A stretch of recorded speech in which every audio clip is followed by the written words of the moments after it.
morning, second grade. We're back with Junie B. Jones, and it's chapter 6, A Good Hider. Oh, this worries me so much. Remember, they all lined up, and she got in line, but they all left, and she didn't. Oh, this is making me feel squeezy. So I have Shea Bear with me today, and remember, sometimes Junie B. Jones has some problems. Sometimes she doesn't say or think things that are very kind. And sometimes she doesn't say things correctly. So we need to help her. I have my heart to remind me to tell you that I love second grade. I love second graders. They're such diligent, hard workers. And I love Junie B. Jones. She is so hilarious. Okay, so Chapter 6, A Good Hider. When you're the very last one in line, nobody watches you.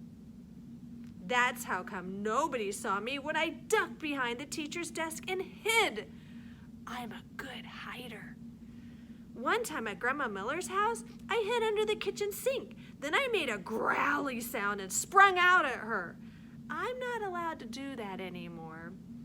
Anyway, I stayed scrunched behind a teacher's desk for a while, and then I saw a better place to hide. It was the big supply closet in the back of the room.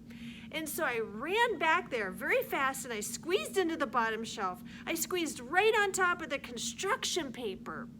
Most of me was uncomfortable, except my head was sort of very tight, and my knees were all bended, like when I do a somersault.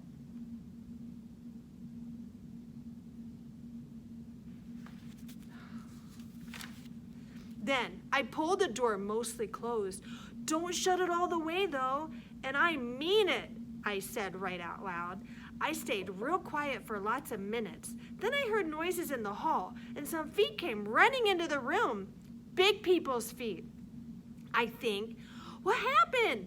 I heard someone ask. One of my little girls is lost, said a voice that sounded like Mrs. Her name is Junie B. Jones, and she didn't get on the bus, so now we've got to go out looking for her.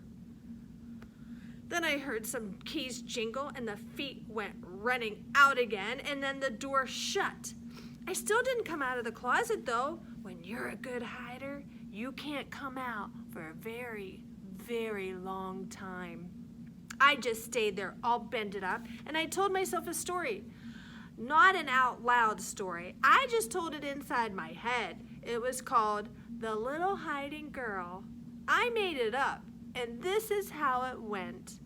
Once upon a time, there was a little hiding girl. She was in a secret spot where nobody could find her, except her head was very tight and her brain was squishing out.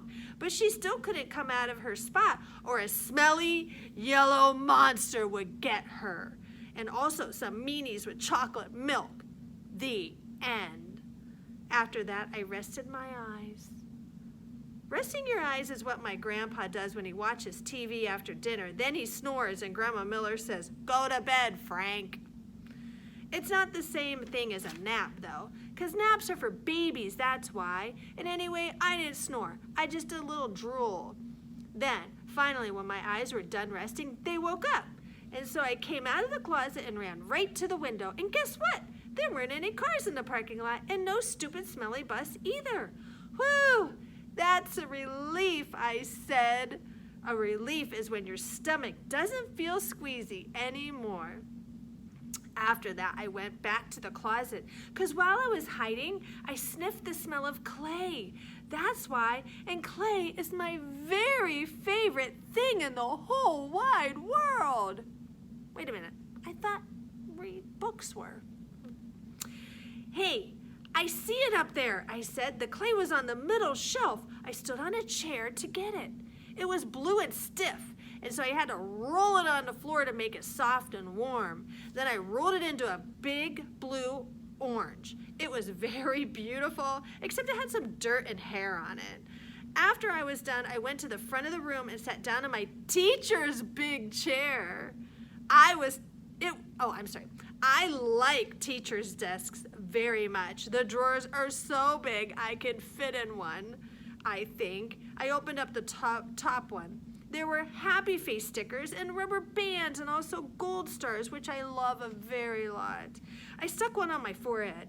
Then I found paper clips and red marking pens and new pencils with no points and scissors and travel tissues, and guess what else? Chalk. I said, brand new chalk that's not even out of the little box yet. Then I stood up on my teacher's chair and I clapped my hands together very loud. I want everyone to find a chair and sit down. Today we are going to learn some alphabet and some reading, and also I will teach you how to make a blue orange. But first, everyone has to watch me draw stuff. Then I went to the board and I drew with my brand new chalk. I drew a bean and a carrot and some curly hair. Then I wrote some O's. O's are my bestest letter. After that, I bowed. Thank you very much, I said. Now you may all go out for recess, I smiled, except for not that gym. That's the end of chapter 6. Chapter 7 is peeky holes and spying. What would you do if you were in the school all alone? Where would you go? What would you do? All right, let's find out what she does in chapter 7, peeky holes and spying.